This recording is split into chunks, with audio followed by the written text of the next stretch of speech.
এটা কি? খুব চেনা চেনা লাগছে তো। এটা কি বুঝতে পারছো? বাবা, মাথায় কী সব মেখেছি!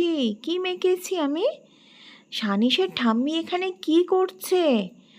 আরে বাবা, সব জানাচ্ছি জানাচ্ছি, ভিডিওটা দেখতে থাকো। Hello friends, welcome back to my channel. আমি রানু চলে এলাম আজকে আরও একটা বেঙ্গলি সুপার ডুপার ঝাঁ চকচকে ভ্লগ নিয়ে।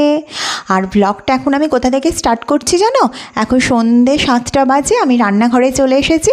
রান্নাঘর থেকে প্রথম স্টার্ট করছি। এর আগের ভিডিওতে তোমরা দেখেছো আমি কারি পাতা তুলেছি, কিন্তু সেটা দিয়ে কি করেছি সেটা তো তোমাদের সাথে শেয়ার করা হয়নি। প্রতিটা বন্ধুকে অনেক ভালোবাসা, অনেক স্বাগত জানিয়ে আমি ব্লগটা স্টার্ট করছি। আর বেশি আমি বকর বকর করতে চাই না, ঠিক আছে? ভিডিওটা তো করতে হবে নাকি? চিড়ের পোলাও আমাদের বাড়িতে খেতে সবাই ভালোবাসে, আমাকে মাঝে মাঝেই করতে হয়। আর এই যে কারি পাতা, কাজু বাদাম, আর কারি পাতা নিচে তো এমনি বাদাম আছে, চীনা বাদাম যাকে বলি আমরা। আমি কিন্তু ম্যাগি মশলাও দিই, তোমরা কি কেউ দাও? যদি দাও অবশ্যই আমাকে জানাবে, খেতে কিন্তু টেস্টি হয়। চিড়ের পোলাও রেডি হয়ে গেছে, এটা এবার আমি সানিসের ঠাম্মিকে দিয়ে আসছি। মাকে এখন আমি দিয়ে আসি। চিড়ের পোলাও খেতে খেতে মা টিভি দেখবে। না না, এই অন্ধকারেতে বলে এরকম হচ্ছে। ছবি খুব সুন্দর হয়, কিন্তু এই অন্ধকার বলে ওই জন্যে। চিড়ের পোলাওটা খেয়ে দেখো কেমন। এখন সকাল 9টা বাজে। এই মেথিটাকে আমি সারা রাত্রির ভিজিয়ে রেখেছিলাম। আজকে একটা হেয়ার প্যাক বানাবো। এখানে দেখো ইভিয়ন ক্যাপসুল নিয়েছি, অ্যালোভেরা নিয়েছি, আর ক্যাস্টার অয়েল নিয়েছি। এগুলোকে একসঙ্গে মিক্সিতে পেস্ট করে আমি একটা খুব সুন্দর হেয়ার প্যাক বানাবো, যেটা হেয়ার ফলকে কন্ট্রোল করবে, খুশকিকে দূর করবে। সপ্তাহে একদিন লাগালে বেশ ভালো রেজাল্ট পাওয়া যাবে।